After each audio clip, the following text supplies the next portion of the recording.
পড়াশোনা করতে চাও কিন্তু মন পড়ার টেবিলে বসে না, তাহলে এই ভিডিওটি আপনার জন্য।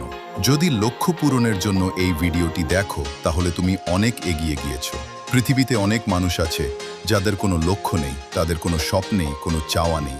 যারা ভয়কে ভয় পায় তারা জীবনে কখনো উন্নতি করতে পারে না, তারা কখনো যুদ্ধ জয়ী হতে পারে না। যদি টিফিন জং ভাবতো সে হাইটে শট, তাহলে দৌড়ে ফাস্ট হতে পারতো না। যদি বাংলাদেশের জামাল ভুঁইয়া ভাবতো তার শরীর চিকন, ফুটবল খেলতে পারবে না। যারা তাদের লক্ষ্য পূরণ করার জন্য পরিশ্রম করে তারা কখনো হারে না।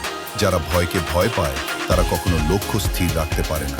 যারা বিশ্বাস করে যে তারা জয়ী হতে পারবে, শুধু তারাই তাদের স্বপ্ন পূরণ করতে পারে।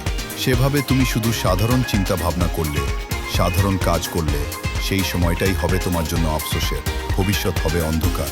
তোমার বন্ধুরা কত সময় পড়ছে, কিভাবে পড়ছে, তোমার বন্ধুরা কি কাজ করছে, তাদের মতো করে যদি তুমিও পড়ো, তাদের মতো তুমিও যদি সেগুলো করো, একদিন তুমি দেখবে তাদের থেকেও তুমি ভালো রেজাল্ট করেছো। তার জন্য তোমাকে ভাবতে হবে, কিন্তু তার মানে এই না যে তোমাকে এই সময় এই কাজ করতেই হবে, এতটা সময় তোমাকে পড়তেই হবে। বিষয়টা এমন না। তোমার ভেতর হতাশা চলে আসবে, কারণ তোমার এই সময়ের ভেতর টায়ার্ডনেস আসবে, চোখে ঘুম আসবে। তুমি তোমার ডিপ্রেশন হারিয়ে বারবার কষ্ট করে পড়াশোনা করতে হবে, কারণ পড়াশোনার ওপর নির্ভর করছে তোমার আগামী দিনের ভবিষ্যৎ। নিজেকে নিজেই বুঝিয়ে আবার শেষ থেকে শুরু করতে হবে। বই নিয়ে মন থেকে পড়াশোনা শুরু করলে তোমার দ্বারায় জেতা সম্ভব। তুমিই হবে সফল, সেরা মানুষ। বই হাতে নেওয়ার আগে তুমি তোমার নিজের ভেতরের মানুষের সাথে কথা বলো। তোমাকে জিততে হবে। তুমি পড়ার আগে তোমার মনের ভিতর চিন্তা ভাবনাগুলোকে ভেবে নিও। আজ আমি একটানা অনেক সময় পড়ব। তুমি পড়ার সময় এমনটা ভেবো না যে তোমার দ্বারা কিছু হবে না।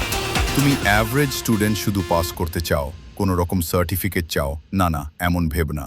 তোমার এমন চিন্তা ভাবনা তোমার জেতার রাস্তার সীমাকে বন্ধ করে দেয়, তোমার চতুর্দিকে দেয়ার তুলে দেয়।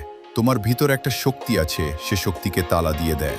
তুমি এগুলা ভাবলে তুমি চাইলেও করতে পারবে না। তোমাকে নেগেটিভ নয়, পজিটিভ ভাবতে হবে, তাহলে তুমি সফল হতে পারবে। তোমার মতো এরকম অনেক অ্যাভারেজ স্টুডেন্ট আছে, তারা আজ বিভিন্ন শিল্প কারখানায় মস্ত বড় বড় চাকরি করে, আজ বিভিন্ন কোম্পানির মালিক তারা, কিন্তু তারা শেষ পর্যন্ত অ্যাভারেজ স্টুডেন্ট ছিল না। তারা অ্যাভারেজ স্টুডেন্ট ছিল না শেষ অবধি।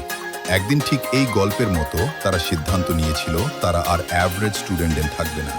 তারা আর অলস সময় পার করবে না, অযথা চিন্তা আর অনলাইনে স্কুলিং করবে না, তারপর পড়াশোনা করবে। তারা পরাজয়কে ভয় পায়নি, নতুন কিছু শিখতেও ভয় পায়নি।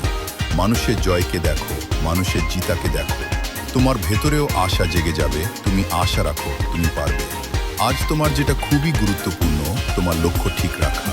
তোমার স্বপ্নগুলো খুবই গুরুত্বপূর্ণ। সঠিক ভাবছি, এগুলো তোমার কাছে গুরুত্বপূর্ণ। তোমার লক্ষ্য, তোমার স্বপ্ন। তোমার বন্ধুদের সাথে আড্ডা দেওয়া তোমার স্বপ্ন। লক্ষ্য থেকে কি বেশি গুরুত্বপূর্ণ? না, বন্ধুদের দেওয়া আড্ডা কখনই তোমার স্বপ্নের থেকে বেশি গুরুত্বপূর্ণ হতে পারে না। আজ থেকে কমিয়ে দাও আড্ডা এবং শুরু করুন পড়াশোনা। টিভির সামনে বসেই সময় নষ্ট করা মানে তোমার স্বপ্নকে ধূলিসাৎ করে দেওয়া।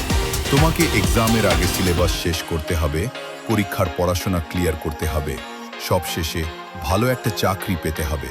তোমাকে বিজনেস স্টার্ট করতে হবে, তোমাকে নতুন কোনো জিনিস আবিষ্কার করতে। তোমাকে শুধু এগুলা ভাবলেই হবে না, এগুলো ভাবা অর্থই পূরণ হওয়ার নয়। তোমাকে সেই অনুযায়ী কাজ করতে হবে, স্বপ্ন, লক্ষ্য স্থির রাখতে হবে। বন্ধুদের সাথে আড্ডা দেওয়া বাদ দিতে হবে। টিভির সামনে সময় নষ্ট করা যাবে না, বেশি ঘুমানো যাবে না। কারণ যেদিন তুমি বাস্তব জীবনে কথা ফোন করবে, কারণ তুমি যদি সাকসেস না হও, তাহলে সেদিন বন্ধুদের সাথে আড্ডা, টিভির সামনে সময় নষ্ট করা আর ঘুমাতে পারবে না। তো বন্ধুরা, সিদ্ধান্ত তোমার হাতে। ভবিষ্যতে তুমি কিভাবে সময় কাটাতে চাও অবশ্যই কমেন্টে জানাবে। ধন্যবাদ বন্ধু। তো বন্ধুরা, আজ এ পর্যন্তই। দেখা হবে আগামীকাল নতুন এক এপিসোডে। সাথেই থাকুন, সুস্থ থাকুন।